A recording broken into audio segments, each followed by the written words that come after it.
해동 성국 발해, 지워진 대륙의 거울. 반갑습니다.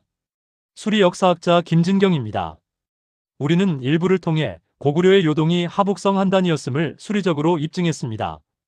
고구려가 무너진 후 그 광활한 대륙의 기상은 어디로 사라졌을까요? 오늘부터 시작되는 2부에서는 고구려의 적통을 이은 발해와 그 뒤를 잇는 고려의 진짜 좌표를 추적해 보겠습니다. 흔히 발해를 해동 성국이라 부르며 만주와 연해주 일대에만 국한시킵니다. 발해가 당나라에서 해동성국으로 찬양받는 이유는 고구려 문화, 행정, 도시계획을 계승해 정교한 문물과 질서를 보여주고 당과의 외교 무역을 통해 동아시아에서 중요한 세력으로 인정받았기 때문입니다. 당나라가 동쪽의 문화국으로 평가받았습니다. 하지만 사료 속 발해의 강역 수치를 보십시오. 신당서는 발해의 영토가 사방 5,000리에 달했다고 기록합니다. 만약 발해가 지금의 만주 산골에만 있었다면 이 5,000리라는 수치는 도저히 성립될 수 없습니다. 수리 역사학으로 분석한 발해의 서쪽 경계는 고구려의 요동, 즉 하북성 일대와 맞닿아 있습니다. 당나라가 고구려를 멸망시킨 후 그 땅을 온전히 차지했을 것 같지만 기록은 다르게 말합니다. 발해는 고구려의 유민과 말가를 규합하여 당나라의 심장부 근처까지 다시 세력을 확장했습니다. 특히 발해의 무왕이 당나라의 산둥반도 등주를 선제 공격했다는 기록을 주목해야 합니다. 만주 구석에서 배를 타고 돌아간 것이 아닙니다. 발해의 영향권이 이미 하북성과 산둥 인근까지 뻗쳐 있었기에 가능한 군사 행동이었습니다. 발해는 고구려가 누볐던 그 대륙의 무대를 그대로 물려받은 대륙의 거울이었습니다. 우리는 왜 발해를 우리 역사의 조연으로만 치부해 왔을까요? 그것은 발해의 위치를 반도 북쪽으로 몰아넣어야만 조선의 반도 사관이 유지되기 때문이었습니다. 하지만 숫자로 복원한 발해는 당당한 대륙의 주역이었습니다.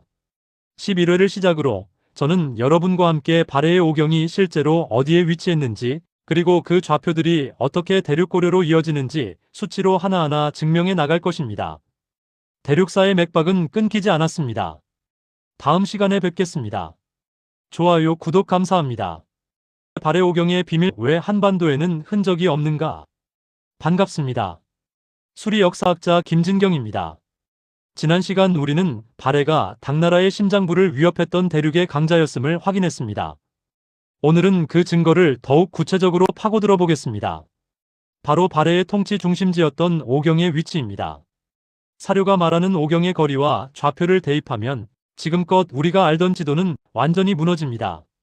발해는 상경, 중경, 동경, 남경, 서경이라는 5개의 수도 시스템을 갖추고 있었습니다. 기존 학계는 이 오경을 모두 지금의 만주와 연해주 일대에 비정합니다. 하지만 여기서 치명적인 수리적 모순이 발생합니다. 사료에 기록된 각 경 사이의 거리와 주변 지형지물에 대한 묘사는 만주의 지형과 결코 일치하지 않습니다. 예를 들어보겠습니다. 발해의 서경은 고구려의 옛 땅과 인접하며 거란을 견제하는 요충지였습니다. 만약 서경이 압록강 인근에 있었다면 당시 하북성 일대에 포진해 있던 거란을 막는다는 것은 거리상 불가능에 가깝습니다. 수리 역사학으로 계산된 서경의 진짜 위치는 지금의 하북성 북부와 내몽골이 만나는 지점입니다. 이곳이라야 비로소 거란의 침입을 정면으로 막아내는 전략적 요충지가 됩니다. 또한 발해의 남경은 신라와 경계를 맞대고 있었습니다. 만약 발해의 남경이 함경도에 있었다면 그 광활한 대륙의 물자가 어떻게 그 좁은 산길을 통해 교류될 수 있었겠습니까? 수리적 좌표가 가리키는 발해의 남경은 지금의 산동반도와 연결되는 하북성 남부 일대입니다. 이곳에서 신라대륙 신라와 국경을 접하며 활발한 무역이 이루어졌던 것입니다. 여러분, 왜 한반도 북부에서는 발해, 오경의 당당한 성곽과 유물들이 사료의 기록만큼 발견되지 않을까요? 답은 간단합니다. 그곳은 발해의 중심지가 아니었기 때문입니다.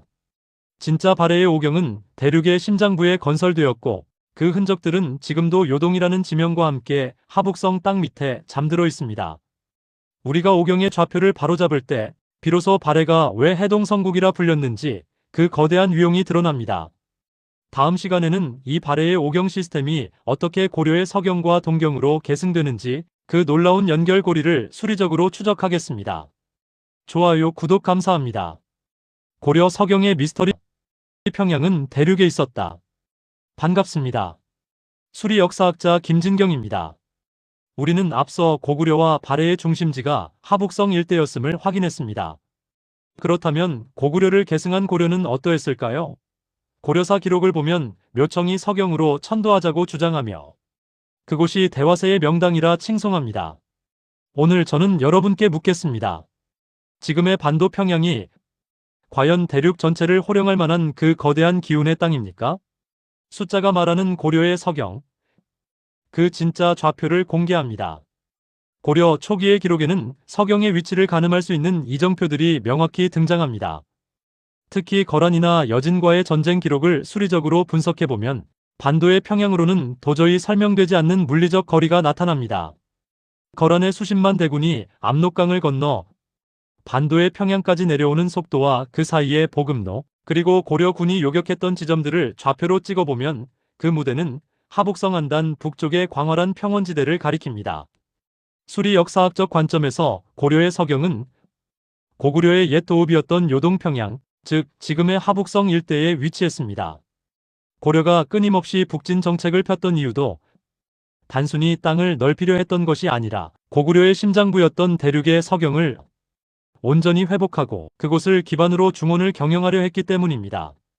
우리가 알고 있는 강동 육주 또한 반도의 평안도 구석이 아닙니다. 대륙의 요하와 하북성 사이, 거란의 침입을 원천 봉쇄할 수 있는 대륙의 요충지였습니다. 서희 장군이 말 한마디로 되찾은 땅은 반도의 좁은 현이 아니라 대륙의 목줄기를 쥐는 거대한 전략 자산이었습니다. 숫자는 고려의 강역이 하북성을 넘어 산동과 내몽골 경계까지 뻗어 있었음을 명확히 증명하고 있습니다. 왜 우리는 고려의 서경을 반도의 평양에 가두어 버렸을까요? 대륙 고려의 기상을 지우고 반도 고려로 박제해야만 우리 민족을 다스리기 쉬운 순종적인 민족으로 만들 수 있었기 때문입니다. 하지만 숫자로 복원한 고려는 결코 작지 않았습니다. 서경은 대륙 경영의 전초기지였고 그곳에서 고려인들은 천하를 내려다보았습니다.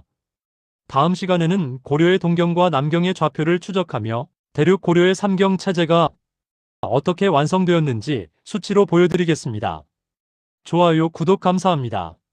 고려 삼경의 진실, 대륙을 가로지르는 통치 라인. 반갑습니다. 수리 역사학자 김진경입니다. 지난 시간 우리는 고려의 서경이 하북성 대륙에 있었음을 확인했습니다. 그렇다면 고려의 다른 중심지인 동경과 남경은 어디였을까요? 설마 서경은 대륙에 있고 동경은 반도 경주에 있었다는 기형적인 지도를 믿으시는 건 아니겠지요? 오늘 수리 역사학은 고려의 통치 네트워크인 삼경 시스템이 대륙 위에서 어떻게 완벽한 삼각형을 이루었는지 증명하겠습니다. 고려의 동경은 흔히 지금의 경주로 알려져 있습니다. 하지만 고려사 기록 속의 동경은 서경이나 개경에서 이동할 때 걸리는 시일과 거리 수치가 반도의 지형과는 전혀 맞지 않습니다. 수리적으로 도출된 고려의 동경은 산동반도 동쪽 연안과 맞닿은 요충지였습니다. 이곳은 해상무역의 중심지이자 대륙의 동쪽 끝을 방어하는 거점이었습니다. 그렇다면 남경은 어떠합니까? 지금의 서울 안양이라 가르치지만 수리적 좌표가 가리키는 고려의 남경은 양자강, 이북, 지금의 강소성이나 안희성 일대를 아우르는 비옥한 남방 한계선이었습니다. 서경하북성, 동경산동성, 남경안희성 인근을 잇는 이 거대한 삼각편대는 고려가 단순한 지방 정권이 아니라 중원 전체의 경제와 군사를 장악했던 대제국이었음을 숫자로 보여줍니다. 이 삼경 시스템이 왜 중요할까요? 바로 보급과 통신 때문입니다. 반도의 험준한 산맥을 넘나들며 이 거리를 이동하는 것보다 대륙의 평원과 대운하를 이용해 삼경을 연결하는 것이 수리적으로 훨씬 효율적이고 빠릅니다. 고려의 왕들이 삼경을 순행하며 천하를 다스렸다는 기록은 오직 광활한 대륙의 평원 위에서만 논리적으로 성립되는 이야기입니다. 우리는 너무나 오랫동안 우리 조상들의 활동 무대를 반도라는 작은 상자 안에 구겨 넣었습니다. 하지만 숫자로 복원한 고려의 삼경은 대륙의 동서남북을 가로지르며 살아 숨쉬고 있습니다.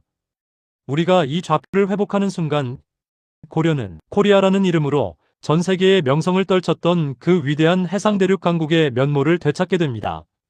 다음 시간에는 이 거대한 대륙 고려가 어떻게 무너졌는지 그 슬픈 왜곡의 시작인 천리장성의 진실을 수리적으로 추적해 보겠습니다. 좋아요, 구독 감사합니다. 천리장성의 가짜지도 대륙의 방어선을 회복하라. 반갑습니다. 수리 역사학자 김진경입니다. 우리는 앞이 영상에서 대륙 고려의 찬란한 삼경체제를 확인했습니다. 그런데 교과서를 보면 고려의 북쪽 국경선이라며 압록강 하구에서 도련포까지 이어지는 가느다란 선 하나가 그어져 있습니다. 바로 천리장성입니다. 오늘 저는 감히 말씀드립니다. 이 지도는 가짜입니다. 숫자가 말하는 진짜 천리장성은 반도의 북쪽 구석이 아니라 대륙의 심장부를 가로지르고 있었습니다. 기록에 따르면 고려의 천리장성은 거란과 여진의 침입을 막기 위해 축조되었습니다. 자, 상식적으로 생각해 보십시오. 거란의 기병 수십만이 중원 대륙을 누비는데 고려가 반도 산골에 성벽을 쌓고 기다린다는 것이 말이 됩니까? 그것은 방어가 아니라 스스로를 감옥에 가두는 격입니다. 수리 역사학으로 분석한 천리장성의 좌표는 지금의 하북성, 북단에서 내몽골 접경지대를 잇는 선입니다. 이곳은 예로부터 유목 민족과 정주 민족의 경계선이었으며 고구려의 요동방어선과 정확히 일치하는 지점입니다.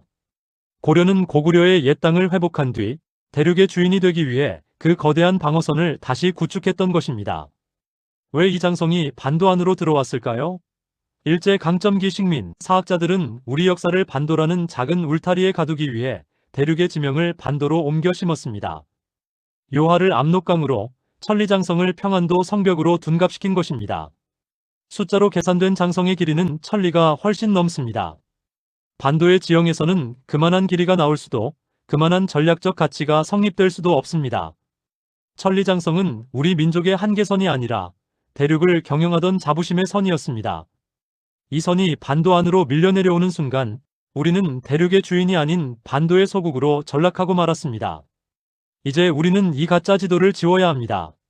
수리 역사학이 밝혀낸 대륙의 좌표 위에 다시 장성을 쌓고 잃어버린 우리 조상들의 광활한 무대를 되찾아야 합니다. 다음 시간에는 이 대륙 고려의 마지막 불꽃, 원나라와의 전쟁과 그 뒤에 숨겨진 진실을 추적해 보겠습니다. 좋아요, 구독 감사합니다.